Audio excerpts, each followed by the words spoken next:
No sé si has leído o sabes algo del libro de Anil Seth, que es un neuropsiquiatra, creo que es, no recuerdo, que ha escrito un libro sobre su proceso de pensamiento, sobre la consciencia y la inconsciencia, creo, y hablaba de que quizás la noción de alma ya no es necesaria, porque, como decía un poco Eduardo Punset también hace años, el alma está en el cerebro, ¿no? Esa sería una primera pregunta para luego introducir la cuestión del transhumanismo, ¿no? De qué es un ser humano, no es un ser humano, ¿no? Entonces, ¿estarías de acuerdo tú con esa afirmación? O sea, es fácil estar de acuerdo y es fácil rebatirla. En principio, pretender que ciertas cuestiones que tienen que ver con el concepto de ser humano encajen o no encajen en los parámetros de lo que es la ciencia, en mi modesta opinión es una discusión, no quiero descalificarla, pero me sale decir ridícula, porque los parámetros de la ciencia exigen unos conceptos y unas posibilidades de medida que otro tipo de concepciones del ser humano no entran por definición. Luego, tiene sentido, si queremos hablar del alma dentro de lo que son los parámetros de la ciencia, casi diríamos que por definición no ha lugar, pero que la ciencia pretenda dar cuenta de todo lo que es posible como realidad no tiene sentido. O sea, basta conocer cuáles son las limitaciones de la ciencia. La ciencia nos vale como forma de conocimiento fiable, es una metodología en la que nos permite contrastar las afirmaciones que hacemos, tener ciertos grados de seguridad con respecto a la base que esas afirmaciones tienen, pero inevitablemente, insisto, solo por lo que son sus premisas y sus parámetros tiene ya unas limitaciones, y ni que decir tiene que luego, por ser una actividad humana, también está limitada a esos parámetros. Obviamente, cualquier otra afirmación que no sea científica es discutible y difícilmente podemos llegar a hacer afirmaciones con certeza de verdad, pero eso no impide que puedan ser ciertas. Luego la discusión sobre el alma, sobre la posibilidad de la vida eterna, sobre Dios, están siempre al margen de la ciencia y, en mi modesta opinión, también para eso está la fe. Creemos o no creemos en ellas, son posibles realidades a las que accederemos, si es que accedemos algún día, más allá probablemente de lo que esta vida en sí misma nos permita. Y luego, con respecto al transhumanismo, ciertamente lo que nos espera lo vivirán las futuras generaciones, probablemente la nuestra ya no, aunque quién sabe, porque esto va muy rápido, sí va a poner en cuestión lo que es el concepto de ser humano. Si quieres, entramos después en esto, porque te quería preguntar ahora, es que la siguiente pregunta va un poco por ahí y van a ir varias seguidas. Entonces, lo primero que quería un poco que me explicaras, hablando porque ya he hablado también sobre la seguridad, los nuevos derechos que son necesarios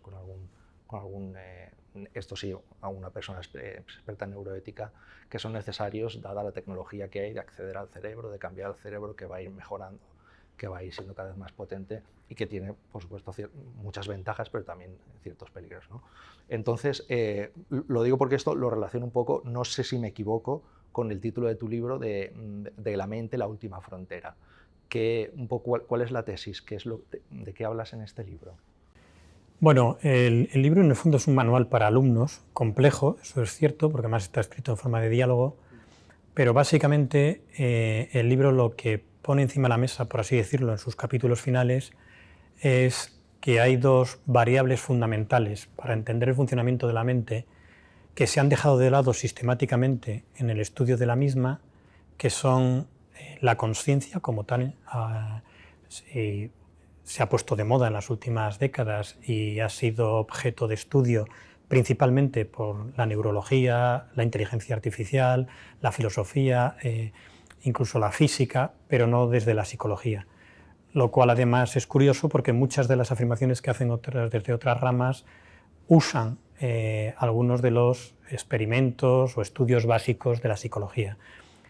Pero ahí lo que tenemos es un entramado difícil de seguir desde sus inicios, en lo que a la psicología se refiere, porque los conceptos conciencia e inconsciente en lo que es la psicología científica dura y básica, se eludieron durante mucho tiempo por lo que traían o lo que acercaban ese tipo de investigaciones al modelo del psicoanálisis, que claramente en esos inicios de la psicología se trataba de huir de él por considerarse acientífico y que no encajaba dentro de lo que eran las investigaciones rigurosas que las ciencias clásicas exigían. Luego, la psicología ha generado un mapa de la mente bastante difuso, complejo, especializado por áreas, con términos que se solapan, que hacen referencia a consciencia e inconsciente, pero que no queda claro. Y seguimos fabricándolos. Luego, ese libro lo que busca es exactamente cuál es el lugar de la consciencia en todo este entramado, lo cual parte de una afirmación también fundamental, y es ¿qué es la consciencia? Ninguna ciencia a día de hoy lo sabemos. Tiene que ver con la actividad del cerebro, eso es incuestionable, no hay relación con lo que puede ser el páncreas, el hígado o la circulación de la sangre, al menos no de forma directa. Tiene que ver con la actividad cerebral, pero difícilmente puede reducirse a ella. No tenemos por qué irnos a conceptos dualistas o que se salgan del marco de la ciencia, pero sí asumir que será una forma de materia o energía que a día de hoy se nos escapa, ¿no? Es imposible entender, no tenemos ni siquiera un mínimo atisbo de cómo la actividad neuroquímica de las neuronas se acaba transformando en nuestras experiencias subjetivas. Eso es lo primero. Pero eso no quita para que podamos entender, una vez que el cerebro pone en marcha ese tipo de contenidos y actividad, lo que eso de alguna manera nos está aportando, ¿vale? ¿Por qué esto es importante? Porque en todo lo que tiene que ver con la inteligencia artificial, se nos quiere hacer creer que la inteligencia artificial se está acercando a la actividad consciente, lo cual no tiene ningún sentido. No podemos fabricar lo que no sabemos exactamente ni siquiera qué es. Podemos creer que la inteligencia artificial podrá llegar a, por sí sola, adquirir conciencia, pero bueno, pues como decíamos antes con Dios, si quieres te lo crees y si quieres no te lo crees. Pero no hay ahora mismo datos que nos permitan atisbar ese posible futuro. Podrá darse o no podrá darse, pero estamos muy lejos de llegar a entender eso. La otra discusión en torno a la conciencia, que también se aborda en ese libro, es si realmente es útil o no es útil para algo. Es decir, si la conciencia no es más que un producto de un montón de procesos inconscientes, la visión mecánica del ser humano y de la mente básicamente es por lo que aboga. Todo esto, todo lo que vivimos conscientemente, ya ha sido previamente elaborado, fabricado y decidido, en lo que a las toma de decisiones se refiere, por el funcionamiento inconsciente del cerebro. Bueno, no voy a alargarme mucho más, pero eso es cuestionable, eso es discutible, eso es criticable y tiene ciertas lagunas. Porque si me estoy explicando razonablemente bien, eso nos lleva al otro tema importante del libro y que tiene que ver directamente con esto, que es si hay margen para hablar de libertad. Si somos un mero mecanismo biológico, 100% determinado por esos procesos mecánicos, biológicos y físicos, y eso que sentimos que es nuestra capacidad de libre albedrío, de que nosotros evaluamos, pensamos y tomamos decisiones conscientemente, que son las que determinan nuestros actos, o incluso nuestro sentir muchas veces, es toda una ilusión, una quimera, un espejismo, como los que podemos padecer en ciertas circunstancias de estimulación ambiental, y por tanto absurdo en sí mismo. El hecho de que las máquinas inteligentes cada vez se acerquen más a hacer lo que nosotros hacemos aparentemente con nuestra actividad consciente, parece que sostiene esa posibilidad. Si esas máquinas carentes de conciencia desarrollan actividades directamente relacionadas con lo que durante mucho tiempo hemos creído que era nuestra actividad consciente, es una razón más, un argumento más a poner en cuestión que la conciencia de verdad esté aportando algo a nuestro funcionamiento psíquico. Bien, más allá de la paradoja de que la inteligencia artificial quiera defender las dos cosas, la conciencia no sirve para nada, no es necesaria, pero a su vez alegrémonos que algún día las máquinas serán conscientes. ¿Para qué? Si no tiene sentido, no aporta nada, no genera ningún tipo de beneficio al funcionamiento psíquico. Más allá de esa paradoja, la actividad consciente parece, por sus características, estar directamente relacionada con eso que llamamos la libertad. Y por cerrar la explicación, que no es sencilla, para que un mecanismo opere, ese mecanismo tiene que tener información suficiente sobre las condiciones a las que va a responder para que pueda dar respuestas razonablemente fiables. Es decir, el protocolo, el algoritmo, los mecanismos o las conexiones causa-efecto tienen que ya estar preestablecidas. Lo otro sería dar respuestas al azar, que obviamente abre un margen de error, de riesgo para la vida, para la supervivencia del individuo muy alta. La máquina puede hacer miles, cientos de miles, millones de ensayos, que es lo que hacen cuando desarrollan por sí mismas formas de aprendizaje y de respuestas, gratis. Con cada respuesta equívoca, a la máquina no le pasa absolutamente nada. Lo único que obtiene es un dato nuevo que le hace mejorar en su capacidad de respuesta. Los organismos vivos no podemos permitirnos ese lujo. Primero, esos millones de datos con los que la máquina opera nos llevarían millones de vidas que no tenemos. Y en segundo lugar, cada respuesta equivocada nos puede generar un perjuicio, incluso acabar con nuestra vida. Ante la incertidumbre, la respuesta al azar no parece que sea algo evolutivamente que haya podido sostenernos como organismos vivos. Y por supuesto somos un mecanismo biológico y computacional, pero si lo somos al 100% o no, esa es la cuestión. Y hay razones, no certezas, para si entendemos qué es lo que aporta la consciencia en su forma de operar para el cerebro, vemos que es interesante ver cómo ante situaciones de incertidumbre la consciencia nos permite elaborar respuestas, hacer tanteos que aumentan, por así decirlo, nuestra eficiencia. Por supuesto, vamos a dar muchas respuestas equivocadas.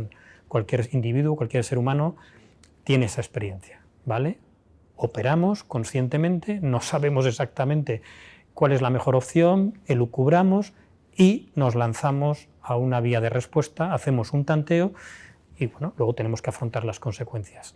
Pero ese tanteo no es al azar, ese tanteo no es porque sí, ese tanteo maneja la información de una manera, la información consciente, no otra, no es información computacional, no son códigos de unos y ceros. Los qualia, las experiencias conscientes, son la ventaja que el funcionamiento consciente de la mente trae. El funcionamiento inconsciente sí es equiparable al de las máquinas y ese computa de una manera muy similar, pero que la mente construya, haga el esfuerzo de gasto en energía que suponen los qualia, las experiencias subjetivas, la consciencia, no tendría ningún sentido evolutivo si no fuera para usarlo. Y una vez que entendemos cuáles son las características de esos contenidos conscientes, vemos que de alguna manera sí minimiza, o mejor dicho, rentabiliza la probabilidad de equivocarnos cuando damos una respuesta, ¿vale? Y nos ayuda a establecer conexiones con la realidad que de otra manera no podríamos establecer. Por poner un ejemplo muy sencillo que aparece en el libro, si no tuviéramos experiencias emocionales, cuando la mayoría de nuestras emociones, el cerebro ya sabe qué es lo que está ocurriendo, ¿vale? Si sentimos miedo es porque el cerebro ha dado la orden de fabricar esa experiencia consciente de miedo, es decir, sabe que la situación o el estímulo son peligrosos. Podríamos ahorrarnos esa respuesta. El cuerpo podría prepararse para afrontar esa situación y el cerebro dar la orden oportuna si supiera cuál es la respuesta adecuada, pero no la sabe, ¿de acuerdo? Y tenemos miedo. Vamos a olvidarnos ahora de la respuesta concreta que podría ser la más adecuada. ¿Qué es lo que ocurre en nuestro cerebro? Que de repente se activan todas aquellas conexiones con situaciones parecidas en las que hemos tenido miedo. Miedo, ¿vale? Quiero subrayarlo. El miedo no es un estímulo físico, el miedo no es una realidad objetiva, el miedo solo existe aquí como experiencia subjetiva y consciente. Y de repente tú y yo podemos establecer asociaciones entre situaciones cuya única característica en común es que hemos experimentado miedo. No tienen necesariamente ninguna característica física semejante. Es decir, podemos tener miedo delante de un león en la sabana y eso nos trae y nos recuerda la experiencia de miedo que yo he tenido ante un señor calvo, perdona que lo diga estando delante de ti, es decir, que no tiene melena, que habla muy bajito, no ruge como un león, huele bien, no huele como el león, y además está quieto y sentado en un contexto físico que no tiene nada que ver con la sabana africana. La única posibilidad de que yo conecte esas dos situaciones es mi experiencia subjetiva, consciente de miedo, ninguna otra. ¿Qué mejora es esa?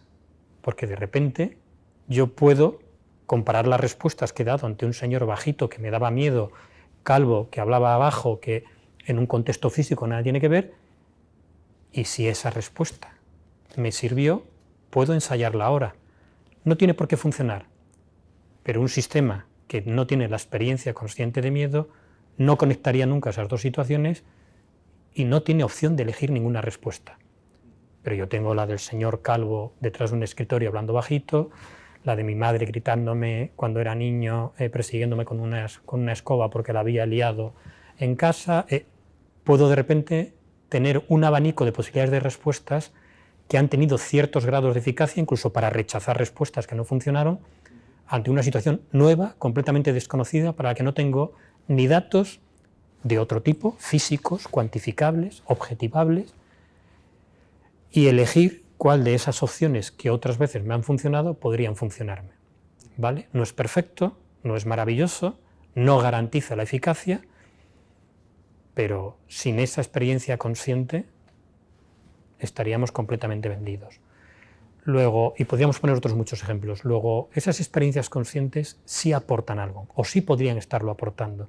Y eso de momento no podemos hacer que lo tengan las máquinas porque no sabemos de qué depende, y lógicamente es muy cuestionable, o al menos razonablemente cuestionable desde mi punto de vista, que sea un mero adorno, que sea un mero producto sin ninguna utilidad, sin ninguna función, porque al mecanicismo clásico le da mucho miedo abrir la puerta a que la consciencia pueda tener alguna función, por lo que hemos dicho antes, porque de repente nos acerca a la posibilidad de que sí seamos libres, de que no haya respuestas predeterminadas y podamos, desde nuestra propia decisión, no cerrada en ningún caso, tomar decisiones que ya no estarían determinadas por las leyes de la física. ¿Por qué eso da miedo al mecanicismo? Porque lógicamente parece que puede cargarse los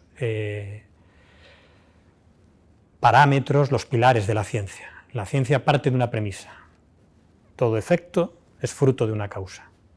Todo en este mundo material es una cadena de acontecimientos necesariamente causados unos por otros.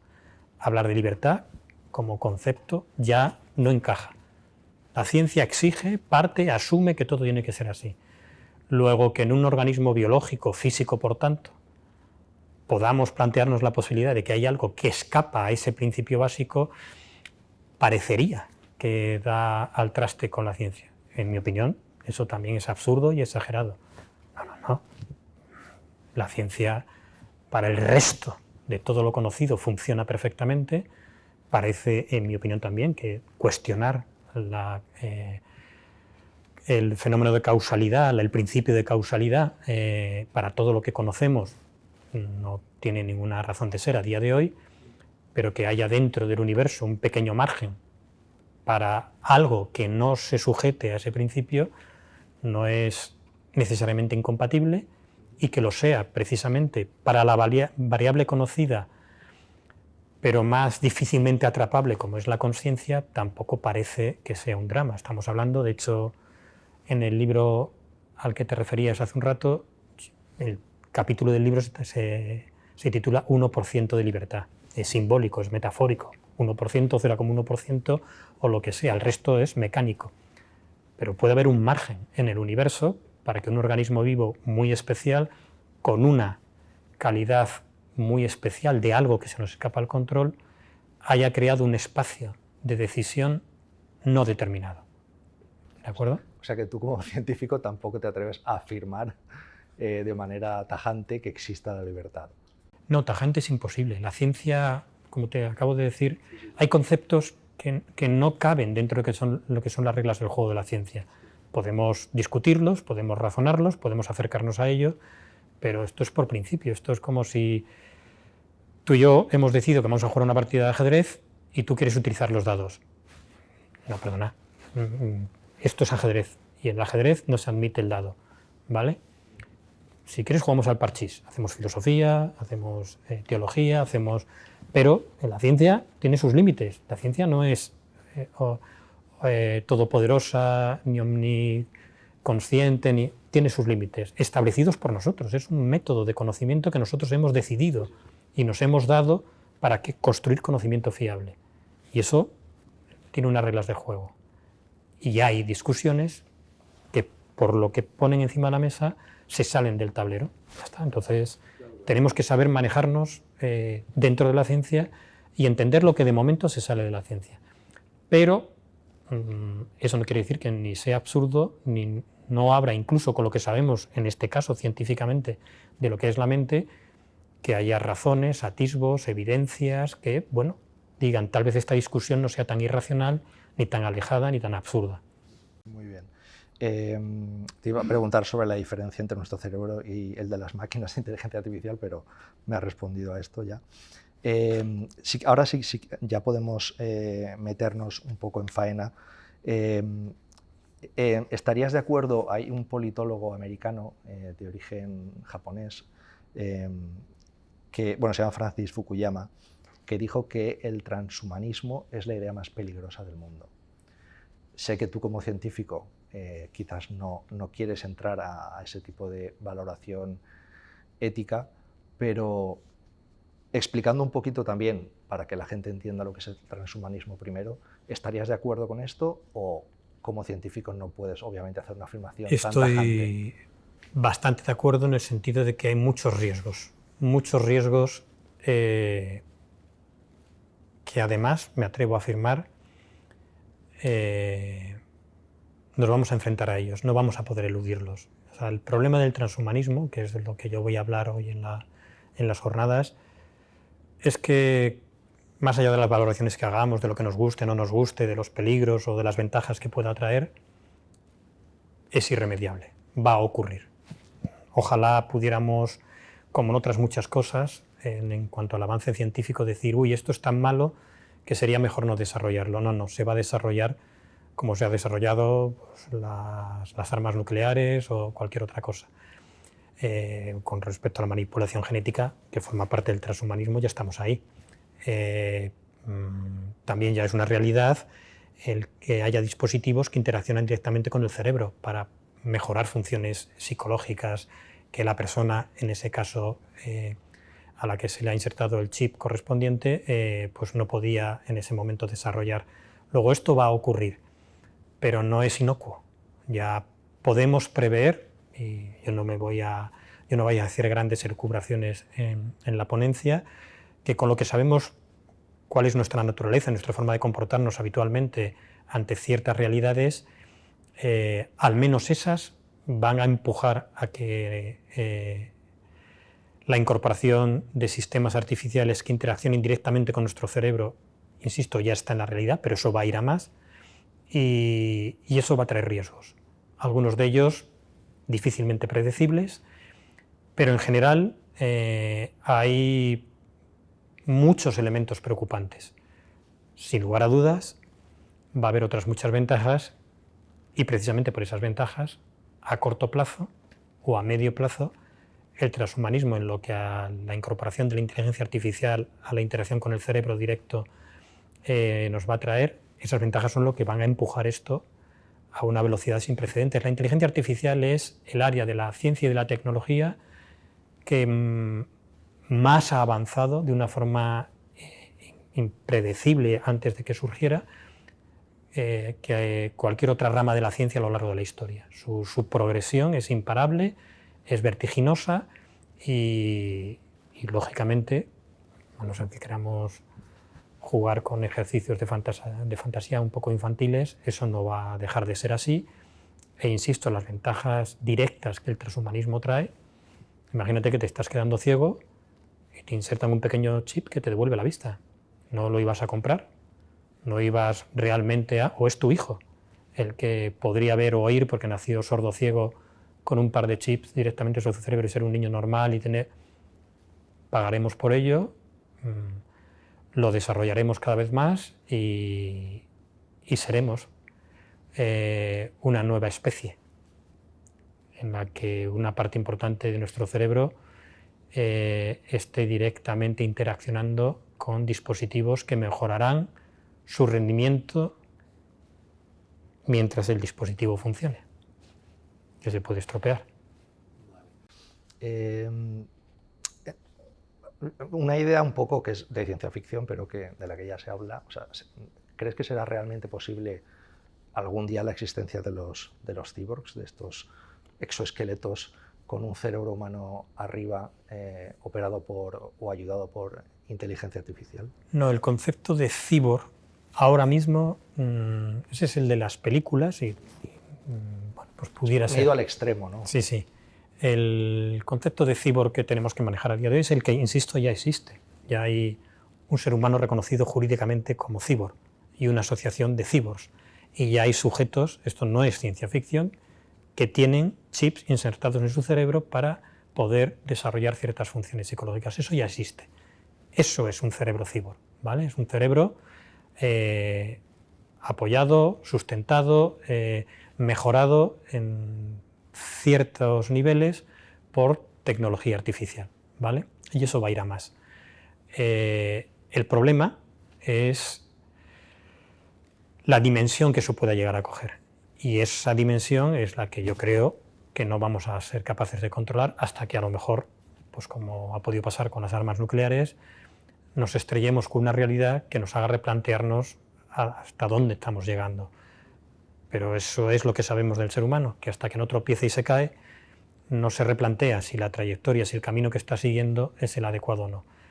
Pero tendrá que ser un golpe gordo y mientras esos dispositivos irán evolucionando, los iremos incorporando y en no sé cuántas generaciones, porque esto es impredecible, insisto, esto puede ir muy rápido o no, pues habrá un montón de seres humanos que mientras puedan pagárselo tendrán cerebros muy desarrollados, aunque la expresión es incorrecta. La expresión correcta serán cerebros muy asistidos, que no es lo mismo, porque eso es lo que nos venden, que vamos a ser mejores. No. Viajar en coches no nos hace organismos más rápidos. El que es rápido es el coche. Yo cuando me bajo del coche soy igual de lento. Y de hecho, si viajo mucho en coche, mi capacidad muscular se ha reducido. Y eso es lo que se nos está olvidando cuando se nos venden las ventajas de la incorporación de sistemas artificiales al funcionamiento cerebral. No, no, no. La mejora no soy yo, es el sistema. Y eso me hace depender del sistema y eso inhibe o atrofia funciones que si no fuera por esas muletas artificiales yo tendría que ejercitar todos los días. En ese sentido,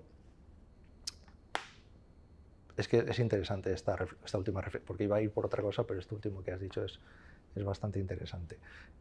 Antes hablabas de que seremos una especie distinta, es decir, ¿crees que el transhumanismo supone el fin de la humanidad, del ser humano? No me atrevería a decir tanto, puede ser una posibilidad. Sí, lo que supone es el fin del ser humano y tal y como lo conocemos ahora. O sea, eso, a no ser, repito, que ocurra algún tipo de cataclismo grave con toda esa posible evolución de sistemas incorporados al funcionamiento cerebral, eso permanecerá, se irá desarrollando y permanecerá. Que luego le pongamos algún tipo de límite, comprendamos que hay riesgos, los usemos de forma más sensata o más sabia, pues me gustaría creer que seremos capaces de algo así, pero es impredecible.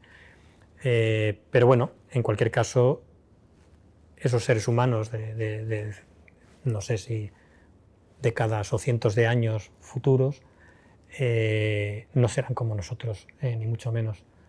Y sobre todo no lo serán, más allá de las cosas que no podemos prever ni predecir, porque cuando esos dispositivos artificiales dejen de funcionar o los tengan que sustituir, lo que encontraremos, tú hablabas antes de exoesqueletos, lo que encontraremos será un soporte biológico disminuido. Tú imagínate que ahora colocáramos unos electrodos en ciertas zonas de tus brazos para estimular los movimientos que haces porque tus terminaciones nerviosas no están funcionando adecuadamente, ¿vale? Muy bien, tendrías una funcionalidad maravillosamente eficaz y eficiente como la de cualquier otro ser humano. E incluso que sustituimos o conectamos esos electrodos no directamente a tus músculos, que también están ya muy dañados, sino a sistemas artificiales parecidos que no solo te permiten realizar esas funciones, sino que multiplican tu fuerza física de los brazos por 10. De no poder cargar con nada, tener unos brazos atrofiados, a de repente poder ejercer una fuerza superior, genial. Yo no tengo tu enfermedad, pero veo que con esos electrodos y esos sistemas que te han puesto, tienes una capacidad física envidiable. Me lo puedo pagar, me lo compro. Y él, y ella, y todos los demás. Muy bien. Cuando nosotros, por la razón que sea, nos falle el sistema, no podamos pagar la nueva versión actualizada de la aplicación o simplemente se estropeen y nos vayan a hacer la sustitución del sistema, mi cuerpo, mis brazos, que eran funcionalmente aptos, que eran fuertes, aunque no con la fuerza que desarrollaba el sistema artificial, cuando me quiten eso, en ese momento serán muy parecidos a los tuyos, que eran disfuncionales, atrofiados, porque mi musculatura no se habrá desarrollado, mis terminaciones nerviosas originales estarán también probablemente desactivadas, destruidas, inservibles, y claro, tú ahora toma conciencia de lo que eso supone para un individuo. He estado funcionando con mis brazos a un nivel excepcional, de repente me quitan el sistema artificial, porque a lo mejor me he cansado de él, porque quiero probar, y veo que estoy muy por debajo, no solo de lo que me daba el sistema, sino de lo que yo recordaba que yo era. Volveré a comprar, volveré a pagar, no me voy a quedar así. Igual, te has acostumbrado a ver bien, antes veías mal, tienes el chip, tienes una visión perfecta, con una agudeza visual maravillosa, el chip deja de funcionar, viene la nueva aplicación, la compras, no la compras, si no eso ya no te vas a quedar ciego o prácticamente ciego. No, no vamos a hacer eso. Pagaremos, pero bueno, si partió de una disfunción, que es como está ahora mismo el mercado operando, todos entendemos que eso es bueno. Pero cuando empiece a incorporarse esos sistemas solo por la mejora, solo por el ser seres superiores, no nos estaremos dando cuenta, pero nos estaremos atrofiando. Por eso esos seres humanos estarán completamente enganchados a esos dispositivos y su naturaleza biológica original, por así decirlo, estándar, será muy disminuida, no será la nuestra, ¿vale? Igual que nosotros físicamente somos seres muy inferiores a los cromañones o neandertales, que físicamente tenían una fuerza muy superior a la nuestra porque de su fuerza física dependía su supervivencia. Nosotros trabajamos sentados, el 99% de los que estamos aquí, y no necesitamos hacer ejercicio físico, pagamos por ir a sitios a hacer ejercicio físico, ¿vale? Luego sí, habrá una especie nueva. ¿Cuánto de nueva, cuánto de distinta? ¿Habrán perdido la esencia de...? Bueno, que habrán perdido cosas seguro, y las que habrán ganado será por las muletas, por los artefactos, por lo que se esté desarrollando artificialmente, no porque literalmente su naturaleza haya mejorado. Que esa es la verdadera trampa de la venta, de todo lo que tiene que ver, porque es una cuestión también de venta y de mercado, con el transhumanismo, ¿vale? Que empezó también con, insisto, mejoras médicas, manipulación genética, sí, pero ya estamos hablando de más, porque la manipulación genética y las mejoras médicas van muy despacio. La inteligencia artificial supera en velocidad, es el tren de alta velocidad de la ciencia. Deja atrás cualquier otro desarrollo, vamos, lo deja en ridículo. Por eso es ahí donde más se está ahora mismo asociando el transhumanismo. No es la única vía de hablar de transhumanismo, no es la única razón, la única dimensión, pero es la más poderosa porque no tiene rival en cuanto a lo que es todas las mejoras que a corto o medio plazo casi seguro van a estar disponibles para el que se las pueda permitir. Quizás mi pregunta, o sea, obviamente la respuesta que me has dado es la que era la pregunta que te hacía, pero quizás también te quiero pedir un poco salir de esa que no me respondas como un científico en el sentido de hacer un poco de filosofía. Es decir, cuando dices que el ser humano será distinto, seremos otra especie, estás hablando puramente del ser humano biológico. Y psicológico, porque la mayoría de lo que va a traer el transhumanismo es dispositivos que asistan a nuestro cerebro.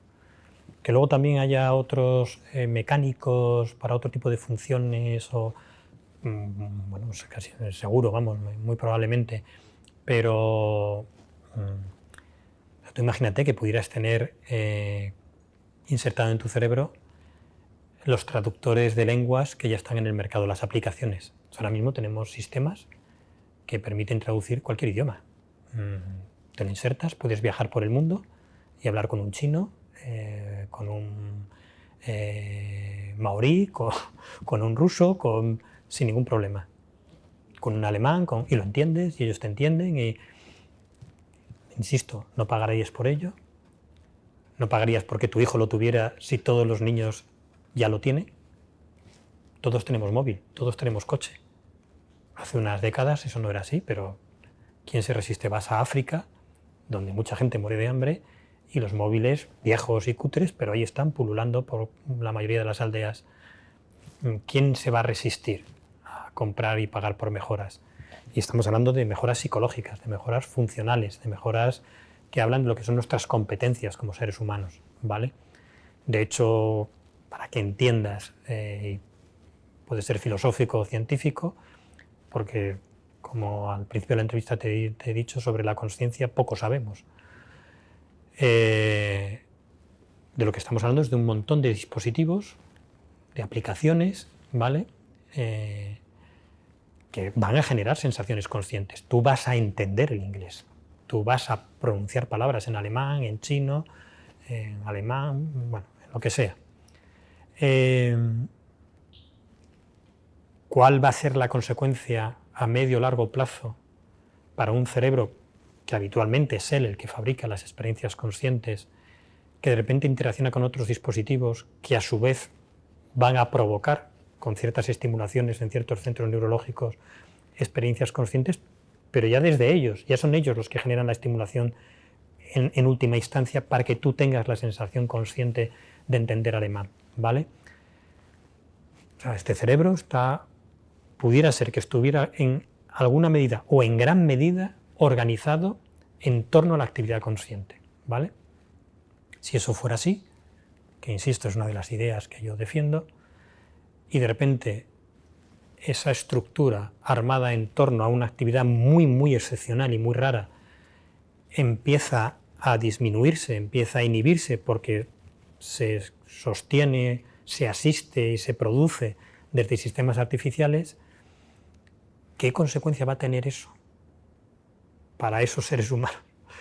Insisto, porque claro, si entendemos ese ser humano como el pack completo de biológico y mecánico o artificial, bueno, pues podemos seguir creyendo que es un sistema, un ser humano mejor. Pero yo, sinceramente, creo que eso es muy cuestionable por ser neutro en los términos, ¿vale? El que es un sistema altamente desarrollado es la parte artificial, que se puede quitar y poner, que puede fallar, que puede sustituirse, que puede... Y la otra parte, la que nos es connatural, ¿vale? La biológica y psicológica, se va atrofiando. Y posiblemente se atrofie, insisto, en una de las columnas vertebrales de lo que es su razón de ser, que es la experiencia consciente. Esa es una posibilidad que creo que no es discutible como posibilidad y cuyas consecuencias, si lo entendemos así, serían centrales y por tanto devastadoras en cuanto a lo que nuestra naturaleza se refiere. Seríamos organismos que el cerebro ya no gira, no fabrica, no opera en torno a esa columna vertebral al mismo nivel que lo está haciendo ahora. Esto también es un poco hablar de ciencia ficción, pero al final yo creo que es importante. También algunos transhumanistas convencidos, ¿no? Tienen esperanzas un poco casi religiosas respecto del transhumanismo, diría yo, como la inmortalidad. ¿Crees que, haciendo un poco de ciencia ficción, es verdad, se llegará al fin de la muerte? O sea, este no es mi campo. A mí eso me suena muy desmedido. Conozco mejor a los transhumanistas que vienen del mundo de la inteligencia artificial. Lo tengo en algún artículo. Yo creo que, sinceramente, al menos el auditorio que les escuchamos o les leemos, debemos no perder de vista que la mayoría de ellos son empresarios del mundo de la computación que se han hecho ricos y que tienen empresas multimillonarias que nos están vendiendo un sueño. Nos lo venden fenomenal. Insisto, hay una parte de realidad en ese sueño que nos venden, pero eso no lo venden, nos venden solo la parte buena, la parte oscura, la parte mala, la letra pequeña del contrato, los efectos secundarios no suelen estar en la publicidad de ningún producto, ¿vale? Entonces, bien, si eso lo trasladamos a los que también están intentando, ya no sé si decir vendernos medicamentos que acaben con la oxidación y entonces nos alarguen la vida, nos vendan operaciones genéticas en hospitales privados que vayan a cambiar las posibilidades o alarguen nuestra vida y nos garanticen no padecer ninguna enfermedad de las conocidas, claro, etcétera, etcétera. Bien, pues habría que rebajar, habría que entender que muchas de esas afirmaciones tienen un componente literalmente de venta, ¿vale? Eso no quita que puedan llegar a hacerse reales, pero en el caso de la muerte, es decir, de la inmortalidad, a mí me cuesta creer que algo así se pueda alcanzar, al menos en cuestión de siglos, ¿vale? Tal vez de milenios, no lo sé, pero lo que sí que tengo claro, como conocedor de lo que es el ser humano, es que eso no nos iba a hacer mejores personas. La muerte, la finitud, la enfermedad, la debilidad, la vulnerabilidad, el fracaso, el dolor, el sufrimiento. Por supuesto, hay a muchas personas que les llevan a entrar en zonas, por así decirlo, de cierta debilidad psicológica, podríamos llamarla enfermedad, se desestabilizan, se pierden, pero también forma parte de la experiencia humana y de la historia de la humanidad que precisamente el enfrentarnos a la muerte, a la enfermedad, al fracaso, al dolor, al sufrimiento, saca muchas veces lo mejor de nosotros. Hace que seamos seres mucho más ética, moral, socialmente y emocionalmente mejores para nosotros mismos y para las personas con las que convivimos. Un mundo de inmortales, primero, cierra el cupo, ya no habría más vida, no habría gente nueva, y dos, generaría una especie, bueno, no necesariamente, pero al menos es lo que yo no puedo evitar imaginar, de desidia vital, de una búsqueda de placeres extraños, anómalos, porque todo lo demás ya te aburre. Puedes dedicarte durante décadas, siglos, a disfrutar de la bebida, de la comida, del sexo, de volar, de lo que quieras, pero el tiempo sigue pasando. Y más de lo mismo, y más de lo mismo, sin meta, sin objetivo. En fin, no me parece algo especialmente halagüeño ni que nos haga mejores. Hablábamos al principio de ese miedo, miedo a que sea lo más peligroso del mundo, que tú estabas de acuerdo, ¿no? con el politólogo americano. ¿Qué nota positiva podemos, o sea, en qué tú comentabas también que hasta que no nos peguemos un buen batacazo no arreglaremos cosas porque el ser humano siempre ha funcionado así? ¿Hay alguna esperanza de que eso cambie? ¿Crees que es necesario, a lo mejor no para evitar el batacazo, pero sí para, después del batacazo, poder trabajar más rápidamente. No sé, crear comisiones, quizá de ética, no lo sé, pero que vayan un poquito siguiendo todo este avance y de alguna manera eso, ¿no? Después del batacazo, ayuden a que sea más fácil volver a levantarse y corregir las cosas que había que corregir. Por supuesto, la posibilidad existe. O sea, como te he explicado hace un rato, yo soy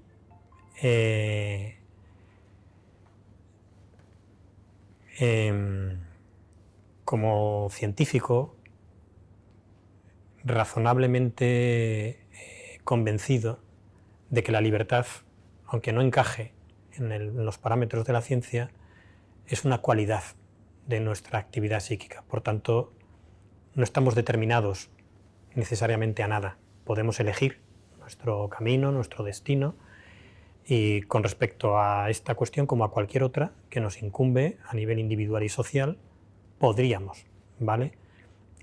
Tomar medidas que hicieran más razonable esta evolución. Y ojalá se haga. Y eso no es imposible, está en nuestras manos, no hay nada que nos lo impida. Y estoy de acuerdo, además, que el debate fundamental es el ético, no otros de carácter científico. Pero no somos, honestamente así lo creo, un mundo ético. Somos un mundo que lo mueve sobre todo el mercado. Y cambiar esas dinámicas sociales, estructurales en las que ahora estamos, es lo que me cuesta creer. O sea, cuando el mercado nos lleva al batacazo, entonces todo lo que la reflexión ética haya podido ir poniendo encima de la mesa nos beneficiará. Obviamente durante el camino no dudo que algún pequeño ajuste, alguna pequeña traba, alguna pequeña limitación se le pueda poner al mercado, como ya ocurre en otras áreas, en otras facetas, a la manipulación genética, algún límite le hemos puesto, pero es una lucha entre David y Goliat. Pero en este caso es Goliat el que gana la batalla más veces, aunque de vez en cuando la onda de David consiga un pequeño avance, una pequeña limitación, un pequeño límite sensato, razonable. Me gustaría creer que en algo tan drástico, por no decir dramático, en cuanto a lo que incumbe a nuestra naturaleza, el mercado sea menos poderoso y la reflexión ética más predominante. Pero es una desiderata, es un deseo, no algo en lo que yo de verdad me pueda creer. Si tú me lo dijeras a mí, yo estaría pensando qué ingenuo este tío. Ojalá, pero ¿dónde ha ocurrido eso? ¿Cuándo en nuestra historia? Muy bien. Pues muchísimas gracias.